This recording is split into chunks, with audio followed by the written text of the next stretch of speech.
Hello, friends, and welcome back to Learn English at Home 79. I'm your host, Sarah, and today we're diving into a fascinating story about the United Nations. Have you ever wondered what goes on inside the UN or what makes it so special? Stay with us, and don't forget to tell us your thoughts in the comments. Hi, everyone. I'm Tom, and I can't wait to explore this topic with you. We'll hear a true story, learn some new words, and find out how the United Nations connects people from all over the world. Let's get started, shall we? Our story begins with the United Nations, which is an international organization founded in 1945 after the Second World War by 51 countries. Tom, do you know where the UN's headquarters are located? Yes. The headquarters are along the East River in New York City. Now, let's pause and explain that word, headquarters. Headquarters means the main office or building of an organization. For example, the police headquarters is where police leaders work. Great explanation, Tom. Speaking of organization, the UN is also called an agency. Do you know what agency means? Of course, an agency is a group or office that does important work. The United Nations is a peacekeeping agency, which means it helps keep peace between countries around the world. Here's something interesting. If you visit the UN headquarters, you're technically not in New York anymore. Isn't that wild? It is. Now, let's explain technically. When we say technically, we mean something is true by the rules, even if it doesn't feel that way. For example, technically, your birthday is only one day, but you can celebrate all week. Exactly. The UN land and buildings are considered international territory. Do you know what territory means?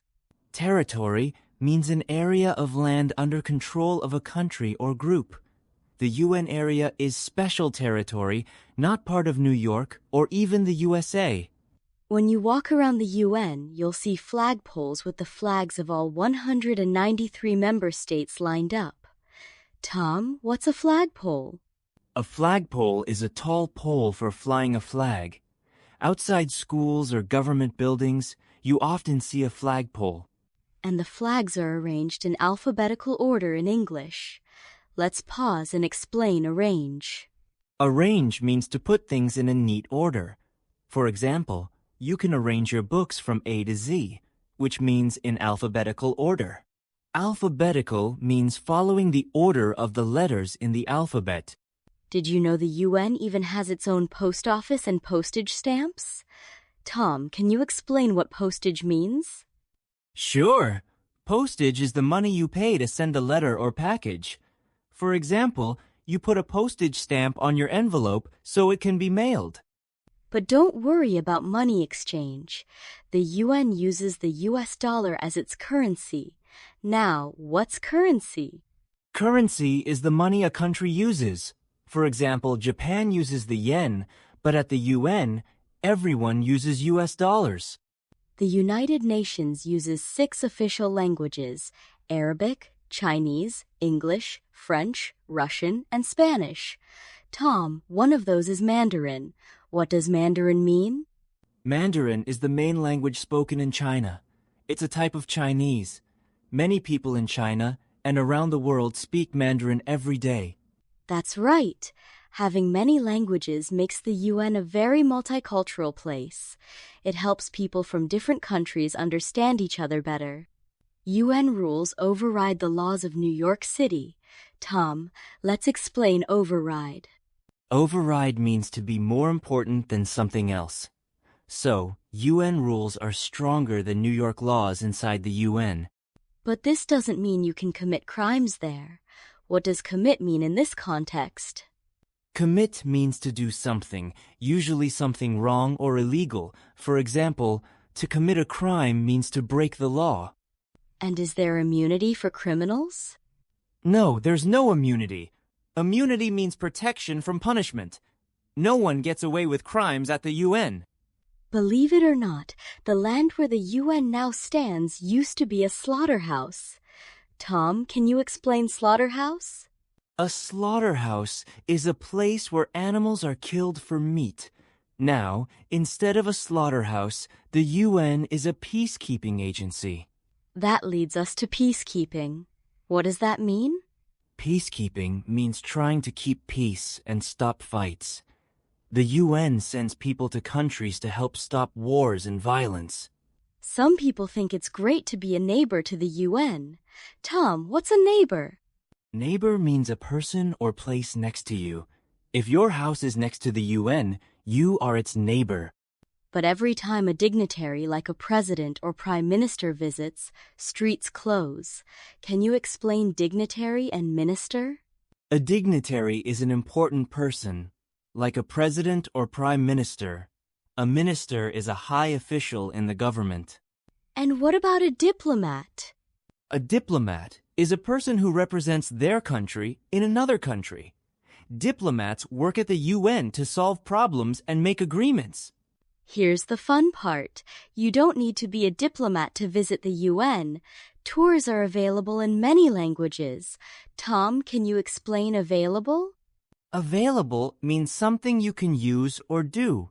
For example, a tour is available if you can join it. And you can eat at the delegate's dining room. What's a delegate? A delegate is a person sent to represent their country. At the UN, delegates work together to discuss world problems. The dining room has a buffet. What's a buffet? A buffet is a meal where you can choose from many different foods and serve yourself as much as you like. Let's review the new words we learned today. Tom, I'll say the word and you give a simple example. Ready? Agency. The space agency sends rockets to space. Alphabetical. My teacher put our names in alphabetical order. Arrange. I arrange my pencils on my desk. Available. The book is available at the library. Buffet. I ate pizza and salad at the buffet. Commit. Don't commit a crime. Currency. The euro is the currency in France. Delegate. She is a delegate from Canada. Dignitary. The dignitary shook hands with the mayor. Diplomat. The diplomat visited many countries. Flagpole. The flagpole stands tall in the schoolyard. Headquarters. The company headquarters is in London. Immunity. He does not have immunity from the law. Mandarin. She speaks Mandarin at home. Minister. The minister gave a speech. Neighbor. My neighbor is very friendly. Override. The teacher's rule overrides the student's ideas. Peacekeeping. The army does peacekeeping in other countries. Perimeter. The fence marks the perimeter of the park. Postage. You need postage to mail a letter. Prime. The Prime Minister visited the UN. Property. This property belongs to my uncle. Slaughterhouse.